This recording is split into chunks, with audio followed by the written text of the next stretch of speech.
Welcome back. We are actually down here at the shop, and we are going to go ahead and get this truck serviced, as we are planning on leaving to go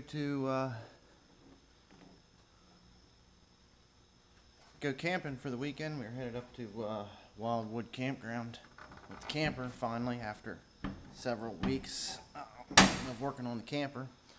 So we're going to go ahead and get this thing serviced. I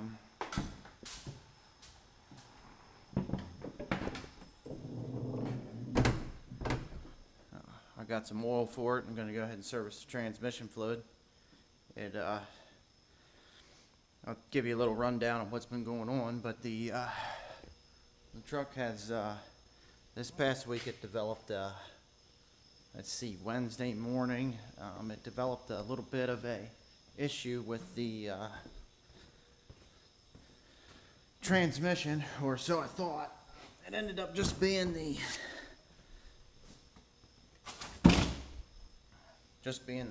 speed sensor in the rear end. I pulled one out of the other truck just to give it a test, and still acted a little funny, which makes me question the one that's in the other truck now. So I may end up getting a speed sensor for it, but unfortunately I did not get that on video or anything like that. Also, fortunately, this truck has always had a little bit of a weird hesitation in it that I originally thought was a possible, like, injector issue that might come up. I mean, it does have 300 and almost 15,000 miles on it, and I don't think it's ever been apart. Not that I can tell.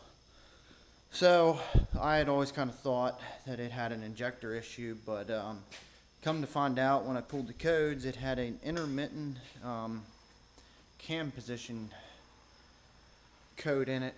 PO, I think it was a 3044, and then of course the speed sensor was a PO 500. If anybody knows anything about these trucks, the 95 to 97 7.3s have only one speed sensor in the rear. There's no transmission speed sensors. Like the E4OD is basically a 4R100, but the 4R100 has two speed sensors in it, so input and output shaft, so it kind of has a help if the main speed sensor has a problem. It'll still function. Unlike these old trucks, they do not have another speed sensor. One in the rear, that's it. So I did replace that earlier before I left work, about 5 o'clock, and I drove the truck home, drove it around a little bit, and then I took a little ride before I came here. Got the truck good and warm for the fluid changes anyway, and everything seems to be good, so I'm just going to go ahead and service it, get it ready, and get ready to hitch her up tomorrow afternoon, and we're going to head up the road. So let's go ahead and get to work. I'll get the oil changed in this old girl and transmission fluid, and we'll go from there.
Some of you may run a Motorcraft filter. I do run a Napa Gold. That's a preference on some people's part. I do believe a Motorcraft filter may be better, but I've always just ran a Gold filter partially because I get a good deal on them. And everybody knows how expensive a diesel is.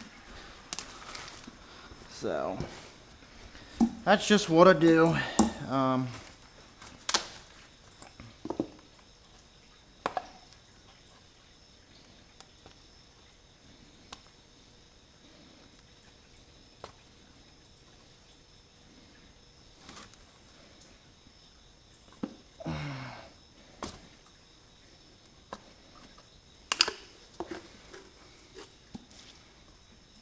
I do fill up the filters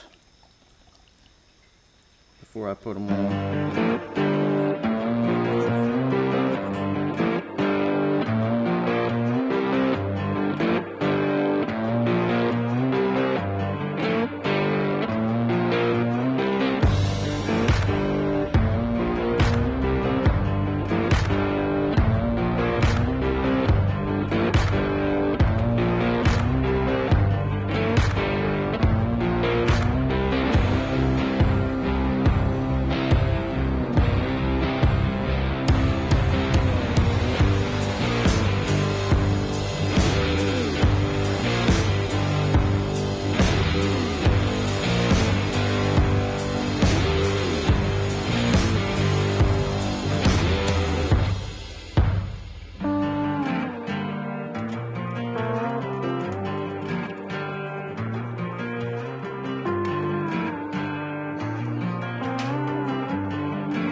the new one up in there. Boom. Get the pan. Get the pan gasket.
Okay, go ahead and torque these suckers up, and we'll be good to go.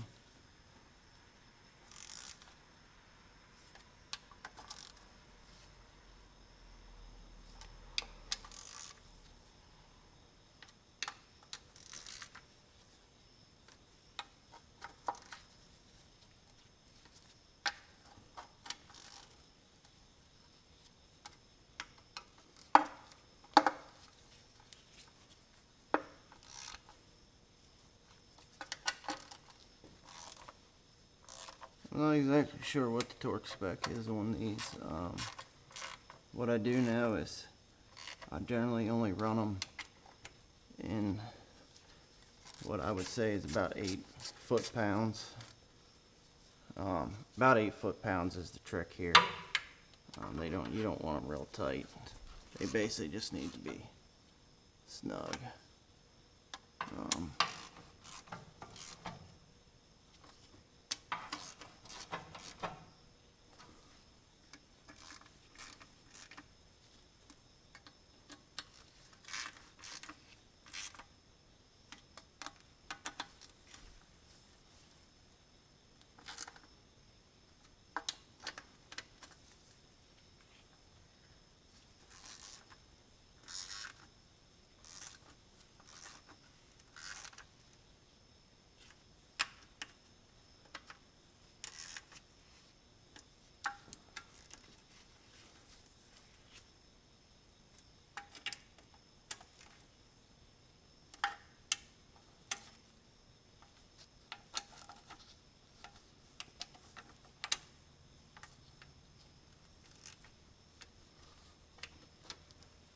And then I'll generally go back around and check them all.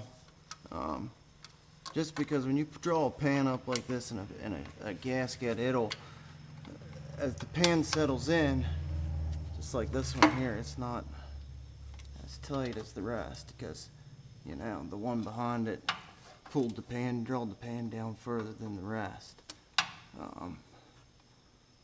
So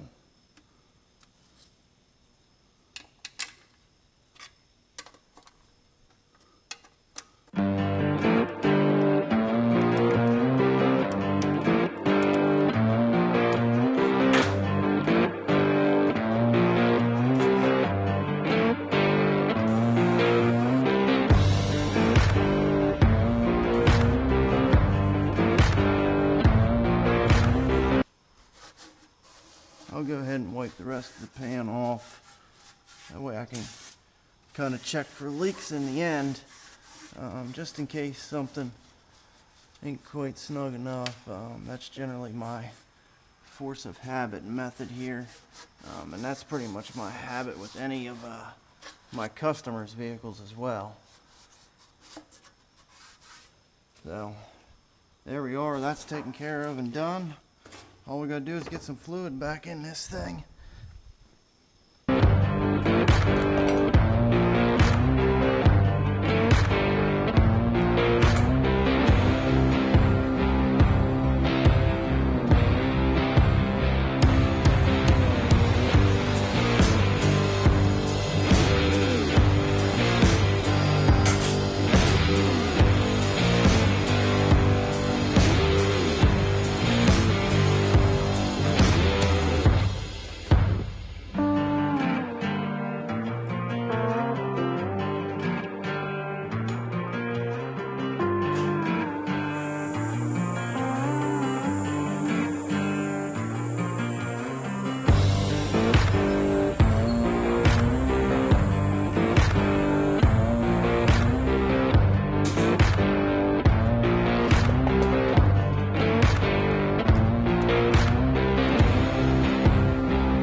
Let it warm up.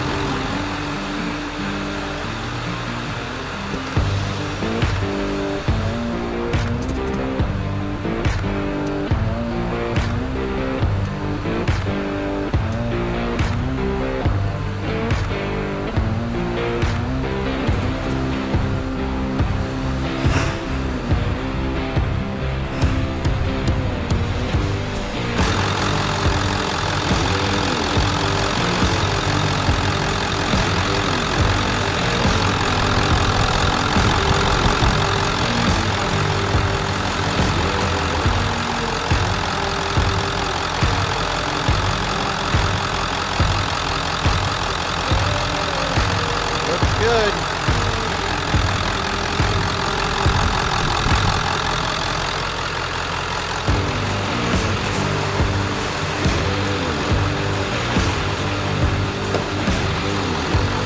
Well, there we go, folks.